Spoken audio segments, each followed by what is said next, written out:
नमस्कार दोस्तों, जय हिंद क्लासेस के ऑनलाइन प्लेटफॉर्म पर आपका हार्दिक स्वागत है। दोस्तों, हम बात करने वाले हैं राजस्थान की कला और संस्कृति के बारे में। और कला और संस्कृति के एक नए अध्याय की शुरुआत करते हैं, वो रहेगा अपना राजस्थान का साहित्य। किसके बारे में? आप हेडिंग डालो, राजस्थान का साहित्य।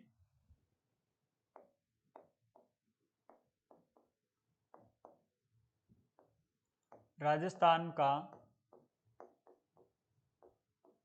साहित्य।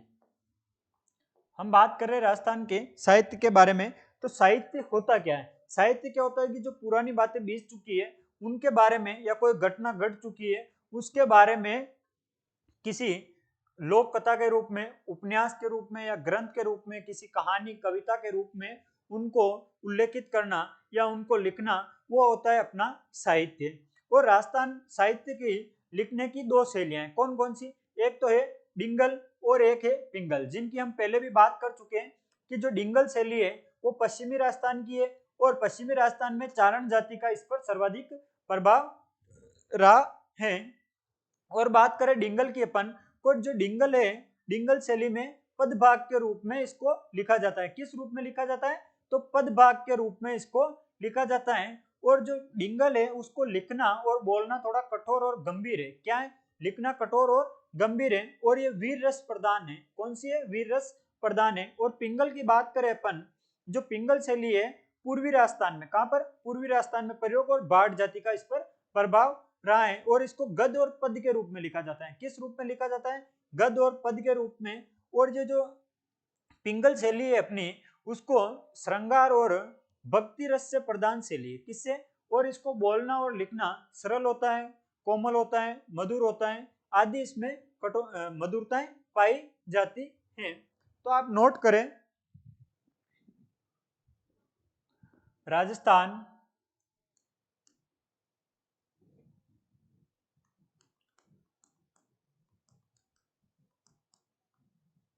राजस्थान साहित्य की शैली। और शैली के बारे में हम बात करें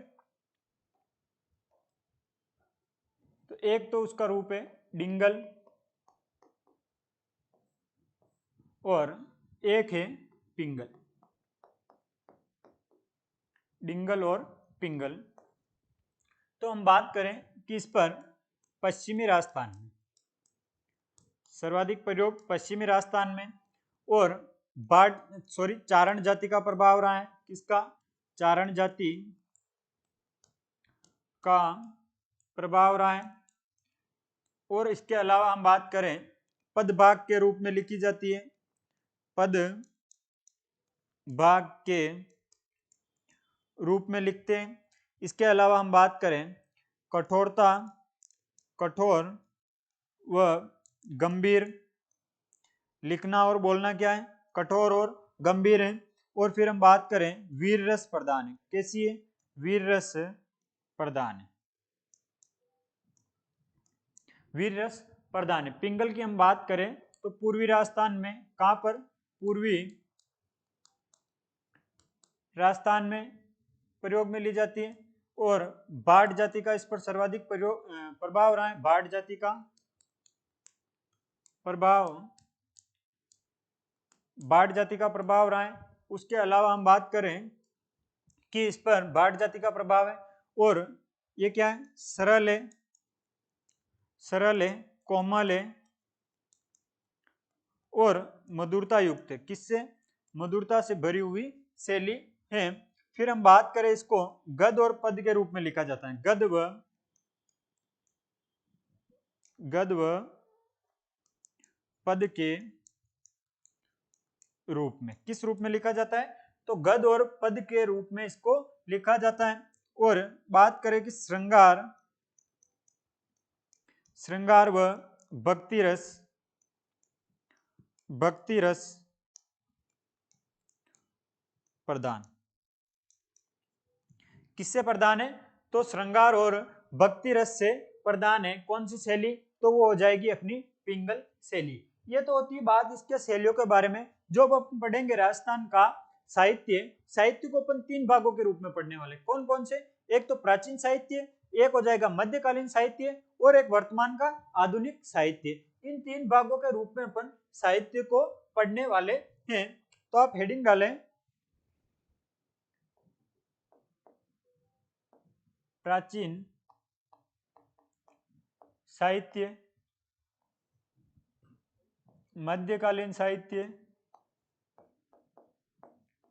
मध्यकालीन साहित्य, इसके अलावा आधुनिक साहित्य, आधुनिक साहित्य। इनकी हम चर्चा करें कि जो प्राचीन साहित्य का काल क्या रहा है, तो 13 से 16वीं सदी का जो साहित्य है उसको अपन कहते हैं प्राचीन साहित्य। हम बात करें कि जो 16वीं सदी है उससे पहले का जो भी साहित्य रहा है उसकी पूरी डिटेल किसमें मिलेगी, तो वो मिलेगी अपन को प्राचीन साहित्य में। किसमें? प्राचीन साहित्य की बात करेंगे। और जो 16 से लेकर 18वीं सदी के बीच का साहित्य रहा है वो रहा है अपना मध्यकालीन साहित्य। कौन सा रहा है? मध्यकालीन साहित्य। और इसे इतिहासकारों का साहित्य भी, साहित्यकारों का साहित्य भी कहते हैं। किसको? तो मध्यकालीन साहित्य। आधुनिक अपन साहित्य की बात करें तो 18वीं सदी से लेकर जो वर्तमान समय तक का साहित्य है उसको अपन किसमें? आधुनिक साहित्य में पढ़ने वाले हैं।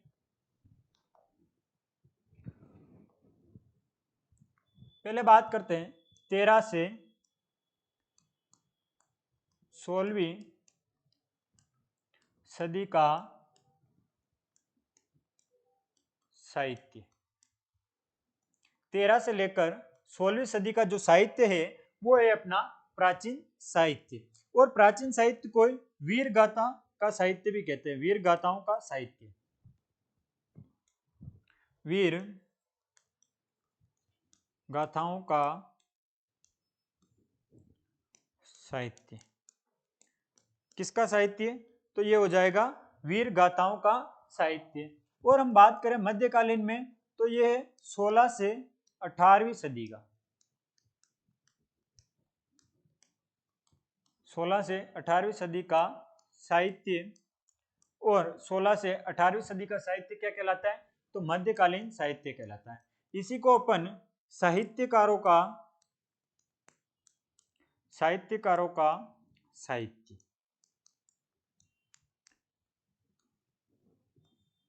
हम बात करें आधुनिक साहित्य की तो 18 से लेकर 18वीं सदी से वर्तमान तक का साहित्य। और बात करें आधुनिक में तो ये इतिहासकारों का साहित्य कहलाता है। इतिहासकारों का साहित्य। क्या होता है इतिहासकारों का साहित्य? वो होता है आधुनिक साहित्य में आता है। और साहित्यकारों का मध्यकालीन में, वीर गाथाओं का साहित्य वो आता है प्राचीन साहित्य में, उसको अपन बात करते हैं। ये होती है अपन साहित्य की प्रकार की। कौन कौन से 3 रूप में पढ़ने वाले? प्राचीन साहित्य, मध्यकालीन साहित्य, आधुनिक साहित्य। इसकी बात करने से पहले हम बात करते हैं एक बात और कि जो राजस्थानी भाषा है, राजस्थानी भाषा की प्रथम रचना कौन सी है? तो राजस्थानी भाषा की प्रथम रचना कौन सी है? तो वो हो जाएगी भातेश्वर बाहुबली गौर। कौन सी? भातेश्वर बाहुबली गौर। जिसके रचयिता कौन है? तो वो है ब्रजसेन सूरी। कौन है? ब्रजसेन सूरी, जिन्होंने 12वीं सदी के आसपास इसको लिखा है। तो आप एक बात नोट करें,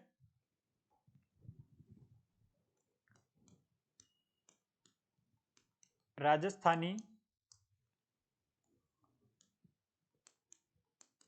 भाषा की प्रथम रचना। और प्रथम रचना कौन सी है? तो वो हो जाएगी अपनी भातेश्वर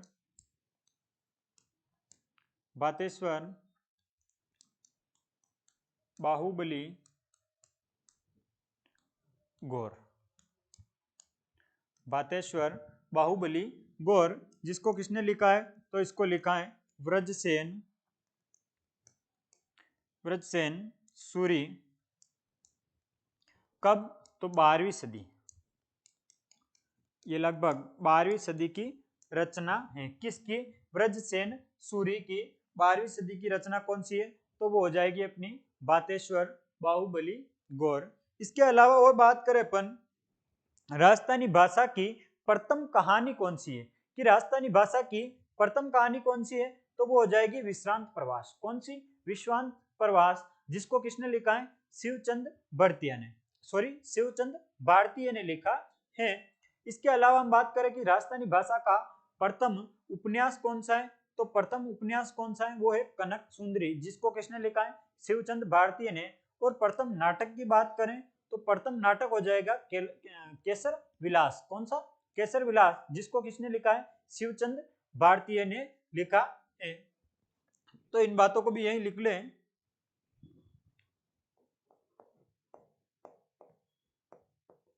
राजस्थानी भाषा की प्रथम कहानी, कहानियां तो बहुत सारी है, लेकिन ये प्रथम कहानी है जो कि राजस्थानी भाषा में लिखी गई है। तो इसको याद रखना, कौन सी है? विश्रांत प्रवास। विश्रांत प्रवास। और विश्रांत प्रवास किसने लिखी है? तो ये लिखी है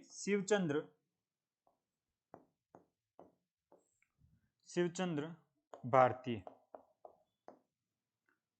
शिवचंद्र भारतीय ने लिखी है। हम इसी में बात करें कि प्रथम उपन्यास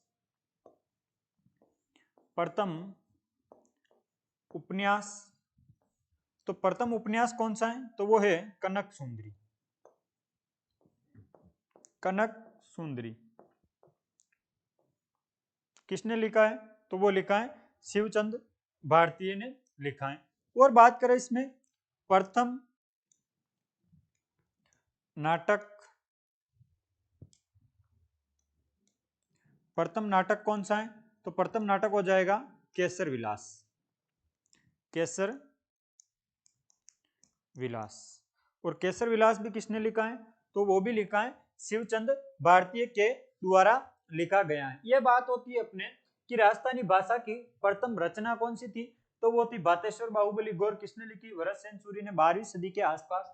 और हम बात करें आगे राजस्थानी भाषा की प्रथम कहानी, कहानियां बहुत सारी, लेकिन ये प्रथम कहानी है कौन सी? विश्रांत प्रवास, जो कि राजस्थानी भाषा में लिखी गई है। और किसने लिखी? तो शिवचंद भारतीय के द्वारा लिखी गई। प्रथम उपन्यास कौन सा है? कनक सुंदरी।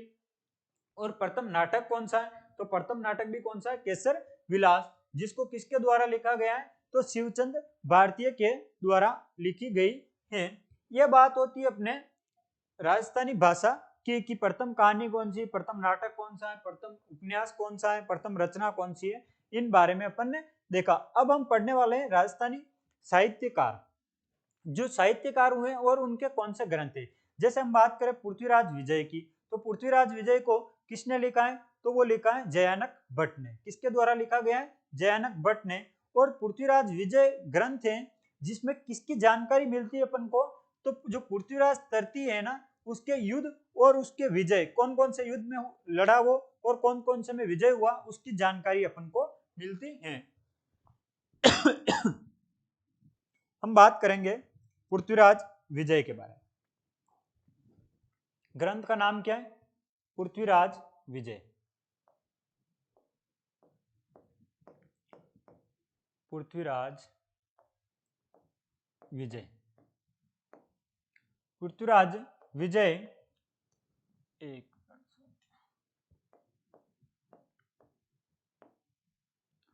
जो पृथ्वीराज विजय ग्रंथ है, इसकी रचना किसने की है? तो इसकी रचना की है जयानक भट्ट ने। जयानक भट्ट के द्वारा ये रचित है। और जो पृथ्वीराज विजय है, इसमें अपन को किसकी जानकारी मिलती है? तो इसमें मिलती है पृथ्वीराज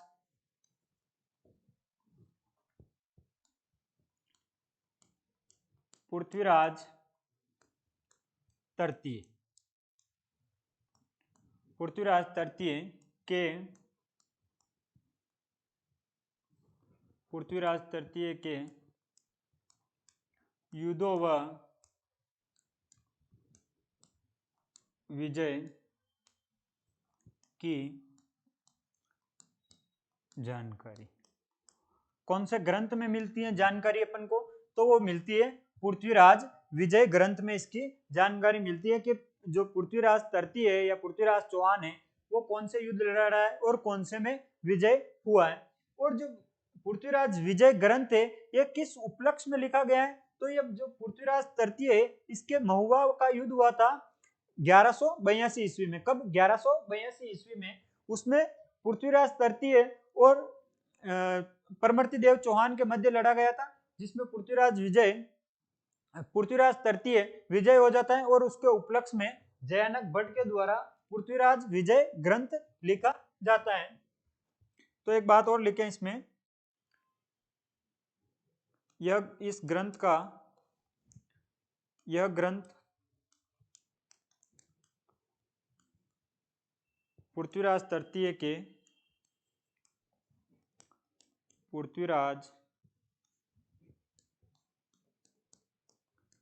के महोबा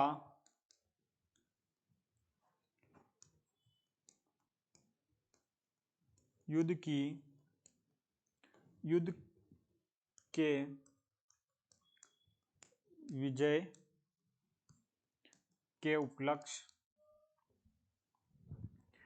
के उपलक्ष्य में रचित। और जो महोबा का युद्ध हुआ था वो किसके मध्य हुआ था? तो ये हुआ था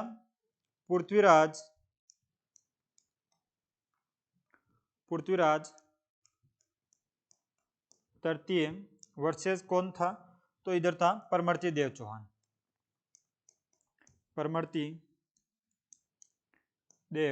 चौहान। दोनों के मध्य युद्ध हुआ था महुआ का। कब हुआ? तो 1182 ईस्वी में। और इसमें विजय कौन हुआ? तो पृथ्वीराज तृतीय इसमें विजय हुआ। और इसी के उपलक्ष्य में पृथ्वीराज विजय रचित किया जाता है। कौन करता है? तो जयानक भट्ट। इसी के साथ हम पृथ्वीराज तृतीय की और बात करते तो एक है पृथ्वीराज रासो। कौन सा? पृथ्वीराज रासो, जिसको किसने लिखा है? चंद्र बरदाई ने। किसने लिखा है? चंद्र बरदाई के द्वारा लिखा गया है।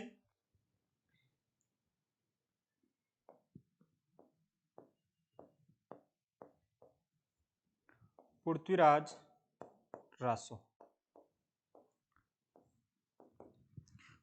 रासो और ये लिखा था चंद्र बरदाई ने। चंद्र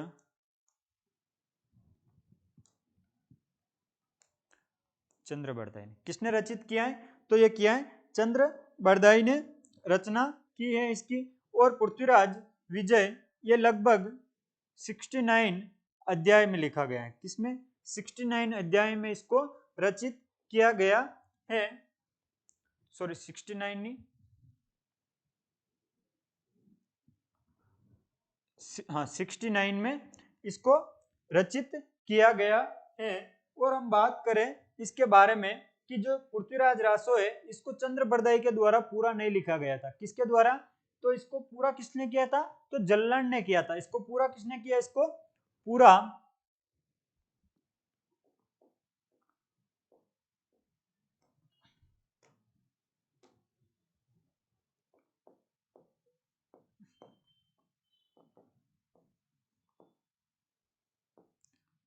जल्लान के द्वारा किया गया। किसके द्वारा पूरा किया गया? तो जल्लान के द्वारा पूरा किया गया था। इसमें हम बात करें कि जो पृथ्वीराज रासो है के इतिहास की जानकारी मिलती है। किसकी? पृथ्वीराज तृतीय के इतिहास की जानकारी मिलती है। और यह वर्तमान में जो उदयपुर पुस्तकालय है उसमें संग्रहित कर रखा है। कहां पर? उदयपुर में संग्रहित है। पृथ्वीराज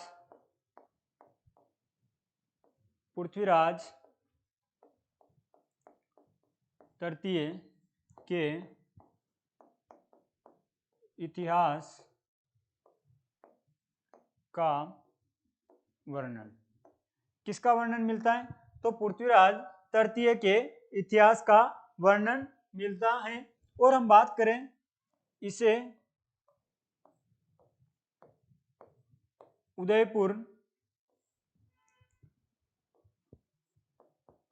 पुस्तकालय,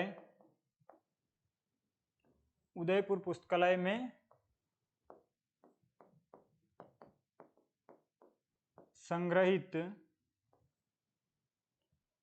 किसमें संग्रहित कर रखा है?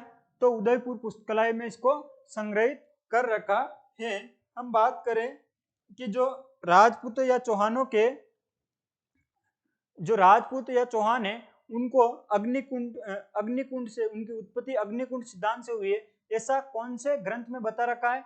तो वो कौन से बता रखा है? पृथ्वीराज रासो में। इसमें क्या बता रखा है कि जो पृथ्वीराज है, चौहानों या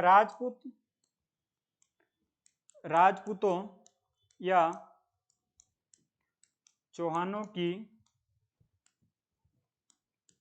उत्पत्ति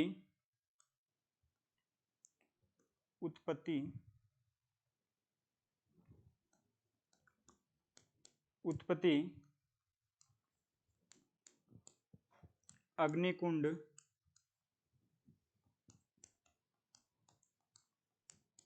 सिद्धांत से हुई। किससे हुई है? तो अग्निकुंड सिद्धांत से। किसकी? चौहानों की, और चौहान और राजपूतों की अग्निकुंड से सिद्धांत से उत्पत्ति हुई, ऐसा बता रखा है।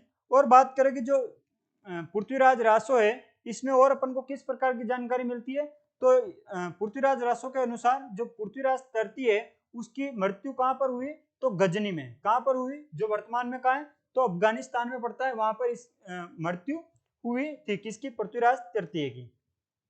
और हम बात करें आगे का ग्रंथ है, आगे ग्रंथ की बात करें तो अपन बीसलदेव रासो। कौन सा? बीसलदेव रासो, जिसको किसने लिखा है? तो नरपति नल्ला ने। किसने लिखा है? नरपति नल्ला के द्वारा लिखा गया है।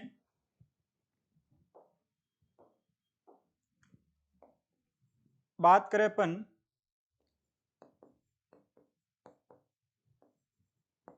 बीसलदेव रासो, और बीसलदेव रासो किसके द्वारा लिखा गया है? तो लिखा गया है नरपति नल्ला के द्वारा। किसके द्वारा? नरपति नल्ला के द्वारा।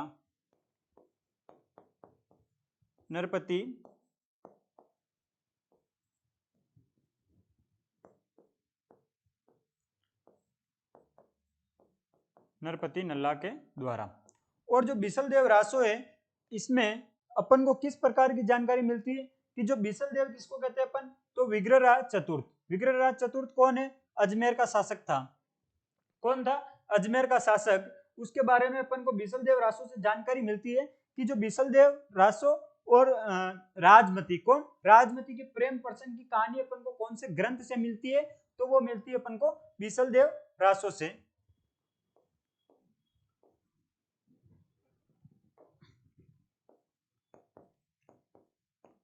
बीसलदेव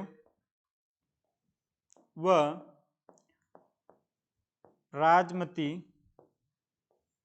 के प्रेम प्रसंग का वर्णन। किसका वर्णन मिलता है? तो वो मिलता है राजमती और बीसलदेव का वर्णन मिलता है। किसमें मिलता है? तो वो मिलता है अपन को बीसलदेव रासो में। किसमें मिलता है? बीसलदेव रासो में। और इसी की बात अपन एक बात और करें, एक ग्रंथ और है ललित विग्रहराज। कौन सा? ललित विग्रहराज, जिसको किसने लिखा है? सोमदेव ने। किसने लिखा है? सोमदेव ने। और उसमें बीसलदेव और इंदुमती, एक रानी और इंदुमती का प्रेम प्रसंग, दोनों का वर्णन किसमें मिलता है? तो वो मिलता है अपन को ललित विग्रहराज में। किसमें मिलता है? ललित विग्रहराज में। एक ग्रंथ है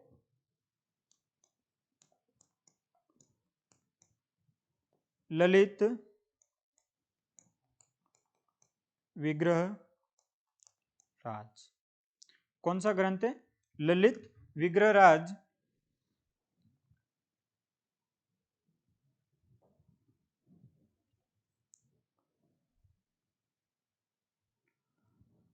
इसको हम आगे वाले पेज पे लिखें।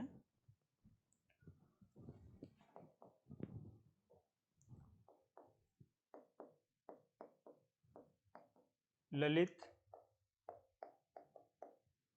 विग्रहराज, और ये किसके द्वारा लिखा गया है? तो ये लिखा गया है सोमदेव। किसके द्वारा? सोमदेव के द्वारा लिखा गया है। और इसमें इंदुमती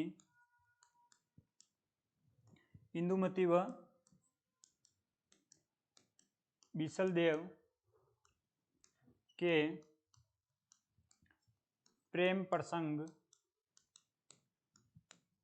का वर्णन, प्रेम प्रसंग का वर्णन किसमें मिलता है? तो वो मिलता है अपन को ललित विग्रहराज में। और किसने लिखा है ललित विग्रहराज? तो लिखा है सोमदेव ने। हम आगे बात करें कायम रासो, एक है अपना कायम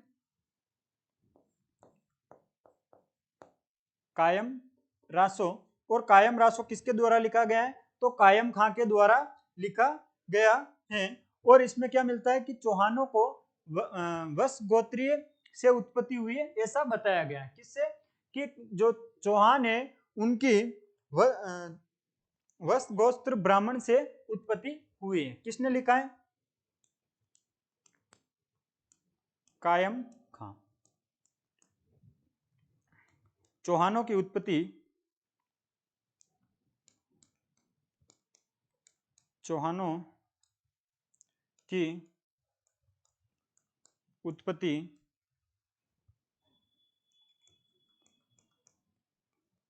वश गोत्रीय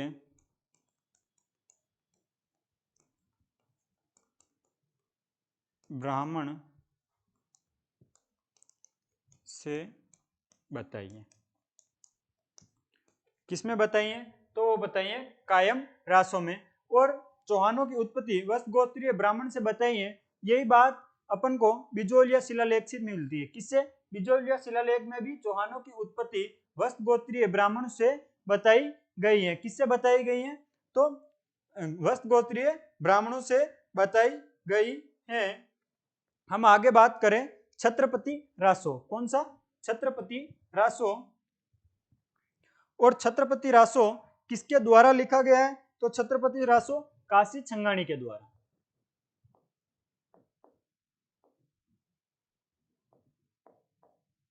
छत्रपति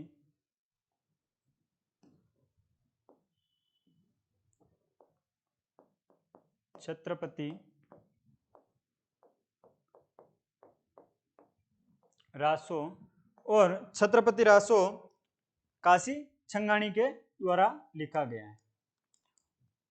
काशी छंगाणी। और इसमें क्या है? मतिरे की राड़ का वर्णन किया गया है। किसका? मतिरे की राड़ का। मतिरे की राड़ का वर्णन मिलता है। किसका वर्णन मिलता है? तो मतिरे की राड़ का वर्णन किसमें मिलता है अपन को? तो वो मिलता है छत्रपति रासो में। और मतिरे की राड़ क्या है? कि मतिरे की राड़ है नागौर और बीकानेर के दो किसान थे, नागौर का एक और एक बीकानेर का। मतिरे को लेकर दोनों में राड़ हो गई और राजा के पास ये बात चली गई। तो जो नागौर का शासक थे अमर सिंह राठौड़। कौन? अमर सिंह राठौड़। और बीकानेर के शासक कौन थे? कर्ण सिंह राठौड़। दोनों के बीच में युद्ध हुआ और उसी को अपन बोलते हैं मतिरे की राड़। और मतिरे की राड़ का ये लड़ाई कब हुई? तो 1644 ईस्वी में। कब हुई थी? 1644 ईस्वी में मतिरे की राड़ की लड़ाई हुई थी। तो हम बात करें मतिरे की राड़ ये किस किस के मध्य हुई थी? तो नागौर के तो थे, नागौर से कौन थे? तो अमर सिंह। अमर सिंह। और बीकानेर के, बीकानेर से कौन थे? तो कर्ण सिंह। दोनों के मध्य मतिरे को लेकर जो किसान थे उनके मध्य लड़ाई हुई। तो ये बात राजा के पास पहुंच गई और दोनों के बीच में युद्ध हुआ था। किसमें? और ये अपन को वर्णन कहाँ मिलता है? तो ये काशी छंगाणी के ग्रंथ है छत्रपति रासो, जिसमें अपन को इसकी जानकारी मिलती है। आगे के ग्रंथ की बात करें तो सुजान सिंह रासो किसके द्वारा लिखा गया है? तो जोगीदास के द्वारा। किसके द्वारा?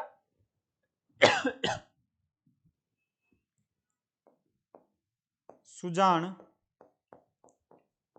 सिंह रासो और सुजान सिंह रासो किसके द्वारा लिखा गया है? तो जोगीदास के द्वारा। और जो सुजान सिंह रासो है उसमें अपन को बीकानेर के शासक सुजान सिंह की जानकारी मिलती है। किसकी? सुजान सिंह के। बीकानेर शासक,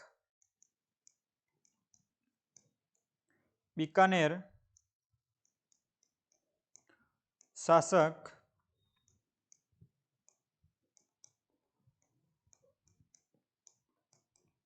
सुजान सिंह की जानकारी, किसकी जानकारी मिलती है? तो बीकानेर के शासक सुजान सिंह की अपन को जानकारी किसमें मिलती है? तो सुजान सिंह रासो, जो किसके द्वारा लिखा गया है? तो जोगीदास के द्वारा लिखा गया है। हम बात करें मानचित्र रासो किसके द्वारा लिखा गया है? तो मानचित्र रासो कवि नरोत्तम के द्वारा लिखा गया है। किसके द्वारा? कवि नरोत्तम।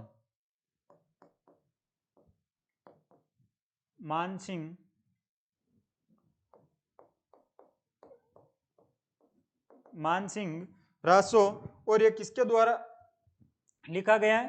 तो कवि नरोत्तम के द्वारा, कवि नरोत्तम के द्वारा। और जो मानसिंह रासो है उसमें अपन को किस प्रकार की जानकारी मिलती है कि जो हल्दी घाटी का युद्ध हुआ है उसका प्रमुख कारण क्या है, उसकी जानकारी अपन को किससे मिलती है? कि जो मानसिंह रासो है कवि नरोत्तम के द्वारा, उसमें अपन को जानकारी मिलती है जो हल्दी घाटी का युद्ध हुआ है कब हुआ है? 1576 ईस्वी में।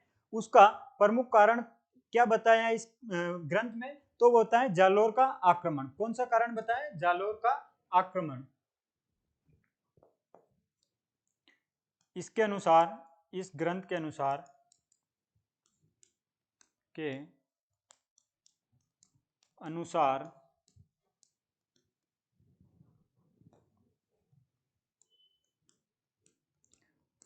हल्दी घाटी युद्ध का प्रमुख कारण जालोर आक्रमण को बताया। किसको बताया? तो जालोर के आक्रमण को इसका हल्दी घाटी युद्ध का प्रमुख कारण बताया। और हल्दी घाटी का युद्ध कब हुआ था? 1576 में। किसके मध्य हुआ? प्रताप और अकबर के, महाराणा प्रताप और मुगल बादशाह अकबर के मध्य हल्दी घाटी का युद्ध हुआ था। और कब हुआ? तो 1576 ईस्वी में। यह बात होती है अपने कवि नरोत्तम के ग्रंथ की, मानसिंह रासो की। और इसी के साथ अपन विदा लेते हैं, और जो नेक्स्ट क्लास होगी उसमें अपन आगे के ग्रंथों के बारे में और उनके कवि के और उसमें किस प्रकार की जानकारी मिलती है उनकी चर्चा करने वाले हैं। तो दोस्तों आज की क्लास में अपन ने चर्चा की थी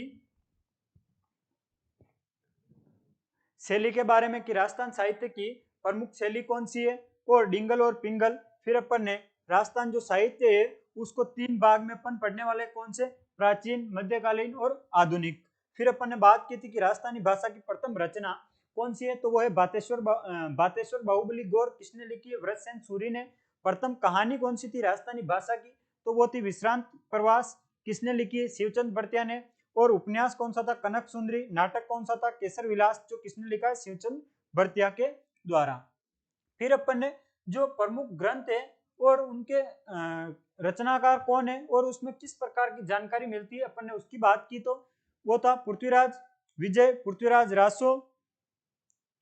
फिर हम बात करें बीसलदेव रासो और ललित विक्रमराज, कायम रासो और छत्रपति रासो, सुजान सिंह रासो। और उसके अलावा अपन ने बात की मानचित्र रासो। साथियों यहाँ पे मानसिंह नहीं, मानचित्र रासो, मानचित्र रासो, इनके बारे में अपन विस्तार पूर्वक चर्चा कर चुके हैं। तो दोस्तों आगे की क्लास में अपन मिलते हैं कि जो कौन कौन से ग्रंथ अपने बच रहे हैं उनके बारे में, उसके रचनाकार कौन है और उसमें किस प्रकार की जानकारी मिलती है। तो धन्यवाद दोस्तों, और चैनल को अभी तक सब्सक्राइब नहीं किया हो तो सब्सक्राइब कर लें।